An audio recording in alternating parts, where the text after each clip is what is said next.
at a common platform. I think it was the ASEAN training exercise in 2016. What was it like, to break that barrier among so many barriers that are now being broken every day? See, women have been given a chance in all the fields nowadays.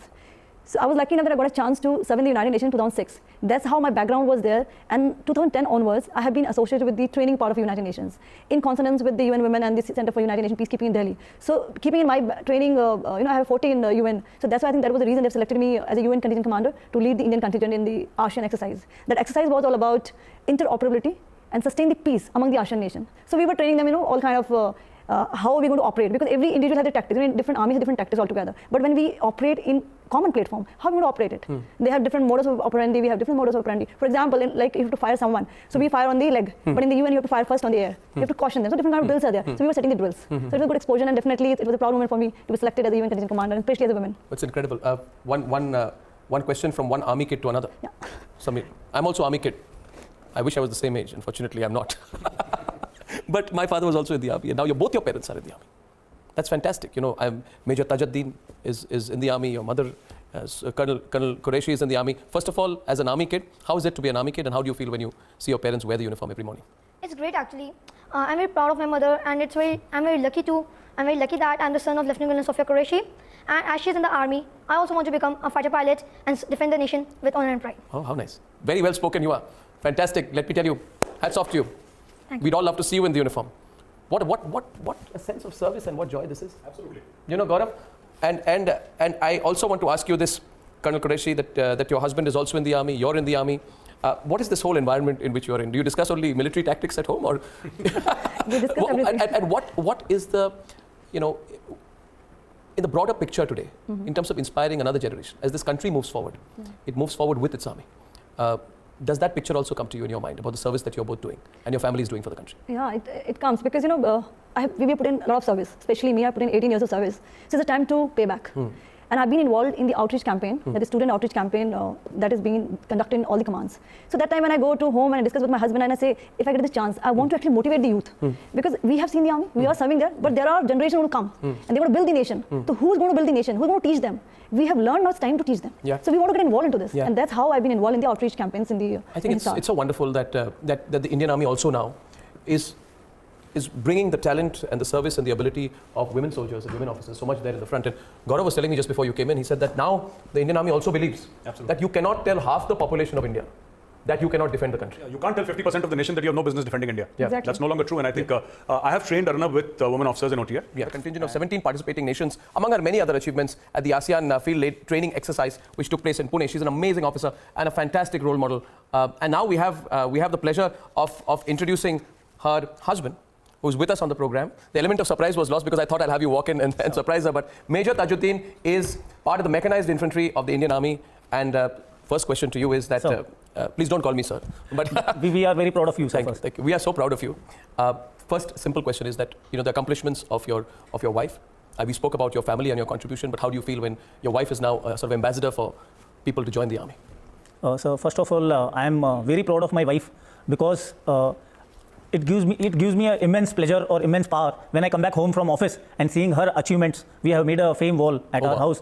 So every day it gives me a more motivation that I should do well and I should serve my nation with 100% integrity and loyalty. That's so fantastic. I see Samir there. Yes, say yes. That Hall of Fame that you see. That, what I asked him, I said, how does it feel when you see both your parents wear the uniform every morning? Must be an incredible moment for the child. Very inspired, sir. He wants to join Air Force as a pilot. Oh, he's joining the Air Force? Yes, so from last 5 years. Wonderful. He has started his preparation and he's very, very inspired. That's fantastic. My sister is in the Air Force. Yes. And I feel really proud about that as well. I'm sure you'll be flying one day. Exemplary. What we are saying today, sometimes, I'll tell you, Colonel Qureshi and Major Tajuddin, this tells me that our country is really transforming, isn't it? Yes. Don't you think? It's true, yes. it's true. That our country is changing so fast. The sense of national service is growing, and people say nationalism is a bad word. Nationalism is in our blood. Yes. It's in our blood. Isn't it? It's truly fantastic. Tell me about some of the anecdotes that you'd like to share with us from the army. Your most memorable moment. Please share it with us. Do you want us to share about the United Nations? Anything. A moment, a particular special day, Stories from Congo, stories from the Northeast, stories from taking command, anything you'd like to share. I always narrate one story. When I Please. got commissioned as a lieutenant, I was in Kashmir. I was posted in Nagrota. So, when you join the armed forces, generally people think it's, you have to defend the border. But there are a number of works in the army. That's why your personality get groomed. You grow as a good manager. You have all these skills. So first time when I was tasked to check the patrol, so I was like, okay, because my 10 days of service, I went to the room and I checked the Pressy. We have a book where everything is written how to go about patrolling. So I read it and I went to CHM, Company Havaldar Major, and I said, okay, I'm ready for patrolling. So I sat on this right-hand vehicle. I sat on a vehicle and we moved out on Charlie Hill, and then we got done and did my patrolling. Whole day I was on patrolling. And I think I was the first lady to move out for the patrolling the Nagrota in CI area. And when I was not there, and everybody got shocked where she has gone, because they have asked me to check the petrol and diesel, which was there in the tank, not that patrolling. And when I came back, I had a lot of, you can understand what I have undergone, because then I said, who told you to check this? We told you to check the petrol. But that was the mindset, that kind of training we have been imparted. Yes. Defending the border, you have to be in CI area. So then I've learned the lesson. There are a number of things in the army. That's why you groomed well. Yeah, that's so fantastic. one on the lighter side, this incident is there, and one incident of Congo, which is very near and dear to me in my heart. I've done a lot of work in Congo, and there was one girl in Don de Marie orphanage. Her name was Zainabu. And I fought with the United Nations system, and I requested them if I can help this girl to move from Kinshasa to eastern part of Congo. She was separated from her family. Family, And yeah. she was And not she was there. staying. She couldn't able to find her family, but she caught on to her. Because I used to visit to orphanage, so she requested me. I said, okay, ma'am, I'll try my best. We can't have a false promise to local population. But somehow we could help her, and I took her from one place to another, and I could leave her with her parents. And when I was leaving, she cried, and she used to speak, smattering of French and Swahili, and she started crying. I was like, Tafadule, Nuchekue, Pamoja. Please take me along. She spoke in Swahili, please take me along. And she started saying, I'm going to miss you. So that was a moment, I'm just trying to tell the Indian Army, not only defending the borders, not only protecting or safeguarding the sovereignty or territorial integrity. Indian Army also been employed in the United Nations as a peacekeepers. We're also defending our internal unrest and proxy war, and even involved in the aid to civil, whatever we've been called. And this year, 2018, Indian Army has declared it as a year of disabled. We're going to celebrate that. Yeah, it's amazing. Can I read out a couple of tweets out here that are coming in? We have Manju537 tweets. These are tweets, not a unit number, by the way. Yeah, I thought that. When I was in school, I would remember my father only through the IC number. Exactly. I would memorize it. Manju537 says, a big salute to Lieutenant Colonel Sophia Qureshi. What an achievement. And we have Major DP Singh saying, watching your whole show, but seriously, the statement of Lieutenant Colonel Qureshi's son made my eyes wet. Wow. Thanks. If we have young blood or some other things. opportunities for women officers and women soldiers are as good as for men now. There is parity. It's a disparity. There is parity in that. So, Kuhu, does that answer your question?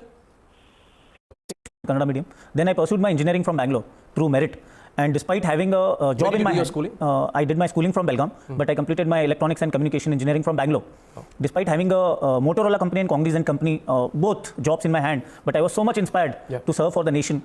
Without telling my parents, I moved to Bhopal SSB. I got through SSB, then joined IMA. Then I called up my parents that I am not going to work in. You didn't leave them an option. Yes, sir. I told them I am in training and I am in IMA. Next 1 year I will be not available for anything. So that was the part that why I am mentioning is today's youth, they are not taking Indian Army as an opportunity and as a career also. But I, sitting here, I can tell my all seniors in Army, they are the best guides and the best opportunity you can work for your career and for the nation. Absolutely. And this is the best, finest job and finest opportunity. You know, some viewers will think we are trying to do recruitment for the forces here. But let me say this very honestly, that the life, the opportunities, the career, the spirit that you have, the camaraderie that you have, I've only seen it, observed it as coming from an army background, but it is terrific. Yes. In fact, I'll say something controversial right now. I know some people don't like me anyway, they'll criticize me for it. I think we should have some fixed years of compulsory service. Military training for everybody. Compulsory military training for everybody. For some time, it builds character. Yeah, I think it's great. At least for 5 years, for 5 years. as short service commission officers, so they'll have a feel of serving the nation. बिल्कुल और जो extra liberal होते हैं ना वो भी they'll the fake liberals will understand what nation and nationalism really is. Army बंदा बना देती है बिल्कुल, ये बात है they'll make you walk straight. Well, I'm very proud. Second very proud. thing Go on. what is that everybody, they see their role model in their profession, but I am the luckiest one to have my role model at my home. Well said. Oh, well said. Every day I come and take guidance from her. Well said. Well said. Well said, my friend. Well said. Every army officer is a role model for India to follow. It's not only me. Every army officer, any Indian armed forces officer. I'm very proud of her, and she take care of both the official work and at home also. Absolutely, and I think that's a terrific line to follow. Yes. You are a role model for present day men across this entire country. Thank you. And you say it so beautifully. You're a self-made man. You've come your own way, and I think both of you and your son represent the new India. Thank you so much. And we are very proud to have you Thank you so with us today. You have made, I would say, this entire year's programming, if I was to put together, today is the most meaningful moment for me. Absolutely, no doubt. You make it special. Thank you very much. I would like to say one line at the Please. end. दुश्मनों की गोलियों का सामना हम करेंगे. दुश्मनों की गोलियों का सामना हम करेंगे. आजाद ही रहे हैं, आजाद ही रहेंगे. जय हिंद, जय भारत. जय हिंद. जय हिंद.